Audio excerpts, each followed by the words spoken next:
महाराज जी, जब हम लोग पूरी ईमानदारी से अपने काम अपने रिश्तों को निभाते हैं, उस मेहनत का फल नहीं मिलता, फिर भी हम पूजा पाठ करते हैं पूरे दिल से, बट महाराज जी कभी कभी विश्वास टूटता है। आप हमें बताओ, अभी खेती बोओगे तो आज ही रोटी दाल उसकी पालोगे क्या? किसका प्रश्न है? अभी खेती बोओगे, गेहूं बोओगे तो आज ही रोटी बना लोगे क्या उसकी? कितनी पूजा पाठ करते हो, कितना जप करते हो, कितना ध्यान करते हो, लेकिन पीछे जन्मों के जो किए हुए पाप कर्म है, उनका जो बनकर प्रारब्ध है, उसको कौन भोगेगा? पीछे की फसल अभी खाओ और अभी की फसल आगे मिलेगी। संत महात्माओं की तुलना में तुम कितना भजन करते हो? तुम्हारे पास तो और भी कर्तव्य कर्म है, और भी व्यवहार है। हमारे पास तो एक ही कर्तव्य कर्म है, केवल भजन। तो हमें भोगना पड़ रहा है, तो तुम्हें भोगना नहीं पड़ेगा। अगरबत्ती धूप बत्ती लगाती हो, इससे तुम्हें भगवान में अश्रद्धा हो जाती है, तो भगवान को नौकर समझा क्या?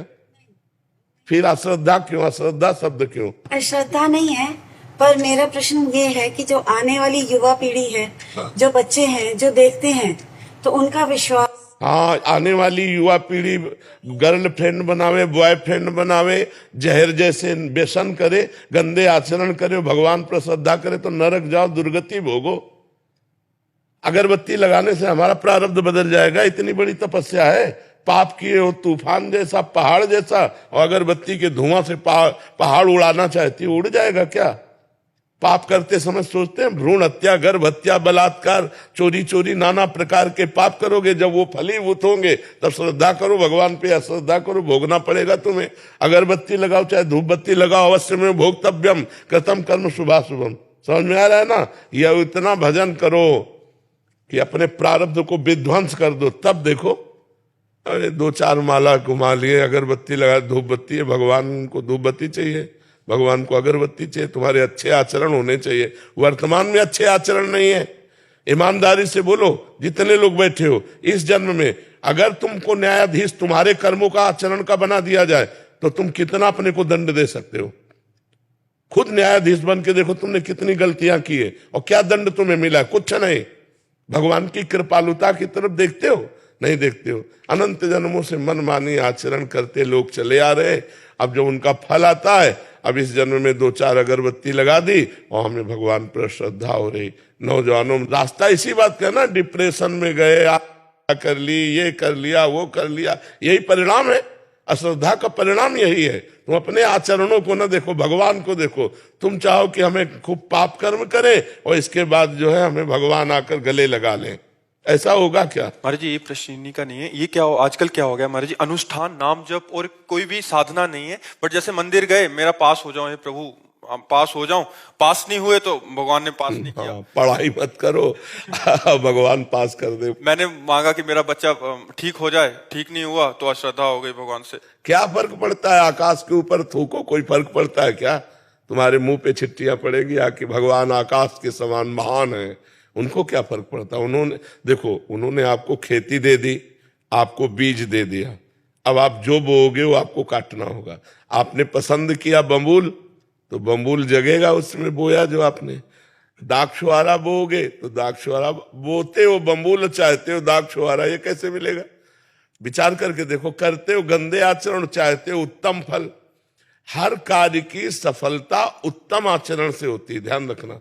अगर आपका पूर्व प्रारब्ध बिगड़ा हुआ है, इस समय उत्तम आचरण करने पर भी आपकी हार होगी, क्योंकि वो पूर्व का पाप आपको परास्त करेगा। अगर पूर्व का पुण्य साथ दे रहा है, तो इस समय गंदा आचरण करने पर भी आपकी विजय होगी, क्योंकि गंदा आचरण वर्तमान में दंड नहीं देगा, ये आगे चलकर आपको दंड देगा। अच्छा आचरण आपको वर्तमान में सुख नहीं देगा, ये आगे चलकर सुख देगा। वर्तमान में आपका प्रारब्ध आपको दुख सुख देगा। मनुष्य जन्म दुख सुख भोगते हुए अच्छा कर्म करने के लिए मिला है। हमें यहाँ भगवान से किसी भी तरह की श्रद्धा और अश्रद्धा का विषय नहीं लाना चाहिए। हाँ, श्रद्धा का विषय यह है कि ऐसी परिस्थितियों में भी भगवान हम टूटे नहीं, हम आपके कृपा बल से इन दुख सुख को सहते हुए सही आचरण से चले। जैसे पांडवों का राज्य छिन गया, यहां तक कि पत्नी भी दांव में लग गई, लेकिन वो धर्म से च्युत नहीं हुए। 12 वर्ष का वनवास, 1 वर्ष का अज्ञातवास, लेकिन धर्म से च्युत नहीं हुए। ये भगवान की कृपा। उन्होंने कभी भगवान को नहीं कोसा, हम लोगों की क्या आराधना है, बेमतलब भगवान पर श्रद्धा श्रद्धा की बातें करते रहते हैं।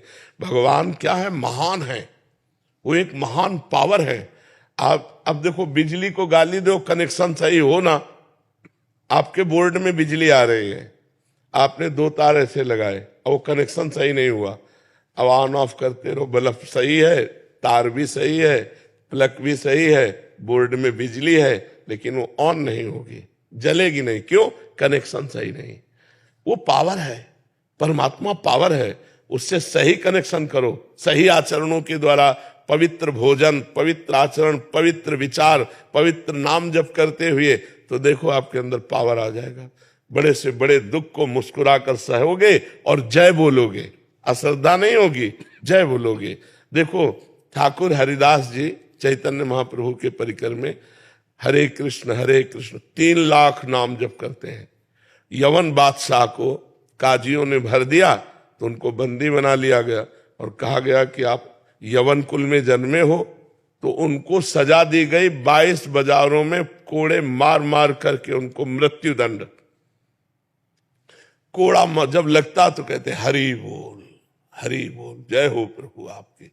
यह भक्ति, यह भक्ति। हरे कृष्ण बोल रहे हैं, भगवान का नाम, जब ये कोई अपराध है?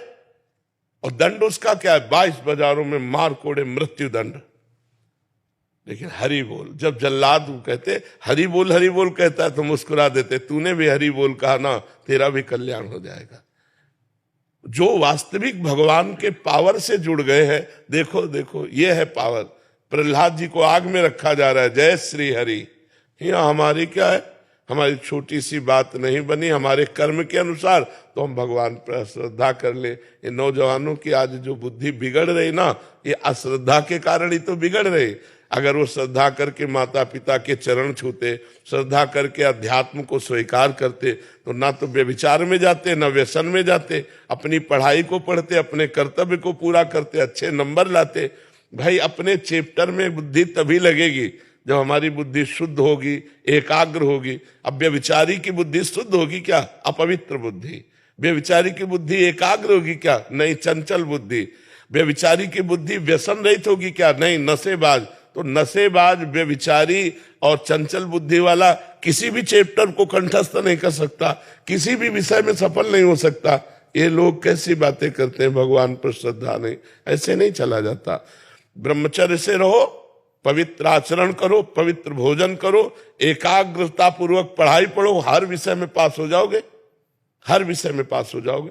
तुम्हारे ग्रंथ तो इतने इतने, हमारे ग्रंथ तो इतने मोटे मोटे हैं, और सूक्ष्म विषय है, तुम्हारा तो स्थूल विषय है। यही राष्ट्र का विषय होगा, विश्व का विषय होगा, हमारा विश्वात्मा का विषय है, विश्व से अलग विषय है। ये विश्व में जो दिखाई दे रहा उससे अलग विषय है, हमारा सूक्ष्म विषय है, उसको पढ़ना है। अब ब्रह्मचर्य नहीं रहोगे तो बुद्धि शुद्ध नहीं रहेगी, आहार गलत करोगे बुद्धि से। अब आजकल के नए नए बच्चे वो क्या कहते हैं, वो जो सेमई जैसा होता है, हाँ लूडन, ये हार रह गए हैं, नहीं रह गए। 1 किलो मठा और 4 रोटी और उसमें हरी धनिया का नमक मिला खाओ, दंड बैठक मारे तो समझ में आवे नहीं। अब इतनी सी चाय पी लिए और ये चाउमीन वाउमीन खा करके गुजारा कर रहे और अपने को स्वस्थ रखना चाहते हो। अरे नहीं, 100-200 ग्राम घी जाए, पचे शरीर में, 1-2 लीटर शुद्ध दूध जाए, दंड बैठक मारो, 2-4 किलोमीटर दौड़ो, पवित्र आचरण करो। अभी देखो नौजवानों की बुद्धि तेज सब बढ़ जाए। अब इधर उधर का गंदा भोजन पाओगे, दूसरे का मांस खाने से चर्बी बढ़ सकती है, आत्मबल नहीं। पवित्र आहार करोगे तो माना तुम्हारी चर्बी नहीं रहेगी, लेकिन आत्मबल बढ़ेगा, तुम्हारी बुद्धि बढ़ेगी, तुम प्रखर बुद्धिमान होगे। इसलिए दोष भगवान को न दो, अपने को सुधारना है, उनसे कृपा मनाओ कि हमारी बुद्धि शुद्ध हो जाए और आप में कभी अश्रद्धा न हो। कितने करुणा में भगवान है, क्या बिगाड़ा है आपको? आप विचार करके देखो, आपका शरीर भगवान ने आपको दिया, बुद्धि भगवान ने दी, सब कुछ भगवान ने दिया, आपसे लिया क्या? फिर अश्रद्धा किस बात की? तुम्हारी क्या है? एक रोम भी तो तुमने नहीं बनाया, मेरे भगवान ने बनाकर तुमको इतना सुंदर शरीर दिया, फिर तुम भगवान से अश्रद्धा क्यों कर रहे हो? भगवान ने तुम्हें पृथ्वी दी, वायु दिया, अग्नि दिया, तेज दिया, सब कुछ दिया है, क्या भगवान की अश्रद्धा करने का विषय बनता है? आप अपने आचरण शुद्ध ना करो, सब कुछ भगवान का दिया आपके पास है। भगवान ने कभी कहा कि ये मेरा है?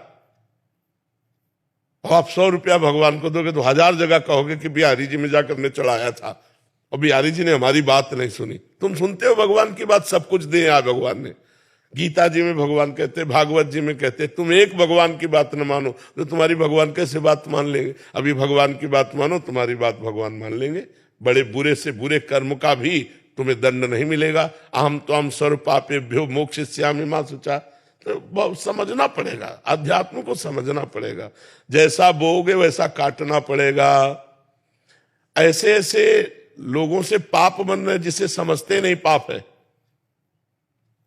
पहले किया व्यभिचार और जब गर्भ रह गया तो बच्चे को झाड़ियों में फेंक दिया, कूड़े दाने में फेंक दिया। कितनी बच्चे बच्चियां ऐसे मिलते हैं जो कूड़े दानों में मिल रहे। तो मान लो जैसे गृहस्थी में भी है तो भ्रूण हत्या, गर्भपात, ये सब कितने भयानक भयानक पाप है। कोई बिरला ऐसी होगी, खुली बात कह रहा हूं, कोई बिरला ऐसी मां बहन होगी जो गर्भपात न कराए। अब फिर उसका दंड, गर्भस्थ शिशु की हत्या बहुत बड़ा पाप है। और इसको कौन मान रहा है? गृहस्थ कौन मान रहा है? तो फिर दंड जब मिलेगा तब। अब बोले भगवान पे अश्रद्धा होगी तो करो अश्रद्धा, उनको क्या फर्क पड़ता है? अवश्य में भोक्तव्यम कृतम कर्म शुभाशुभम। नहीं, बचपन से लेकर के अभी तक बताओ, धर्म विरुद्ध आचरण किए कि नहीं किए? गर्भ हत्या की कि नहीं की? चाहे पुरुष हो चाहे स्त्री, धर्म विरुद्ध आचरण सब करते हैं, तो उनका फल नहीं भोगना पड़ेगा?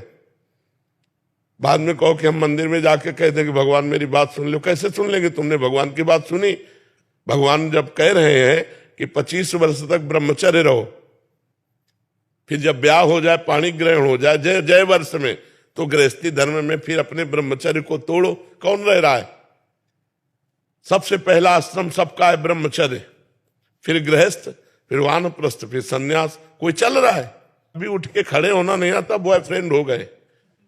हाँ, उठ के खड़े होना नहीं आता, बॉयफ्रेंड हो गए, गर्लफ्रेंड हो गए। अब ये बच्चे बर्बाद हो जाएंगे कि नहीं हो जाएंगे? जिनका उद्देश्य ही अभी पक्का नहीं बन पाया, पढ़ाई लिखाई में जहां माइंड लगना चाहिए वहां गंदी बातों में माइंड लग गया। अब कैसे? अब इसके बाद कहो हे भगवान, हे दुर्गा देवी, हे भैरव बाबा। तो अब इसमें कोई सुनने वाला नहीं। तुमने सुना नहीं तो फिर वो तुम्हारी नहीं सुनेंगे। 1 किलो लड्डू भी चढ़ाएंगे, वो भी गए। तो अनंत ब्रह्मांडों को भगवान भोजन दे रहे, पशु पक्षी सबको भगवान दे रहे। यार तुम उनको 1-2 किलो लड्डू से फुसलाना चाहते?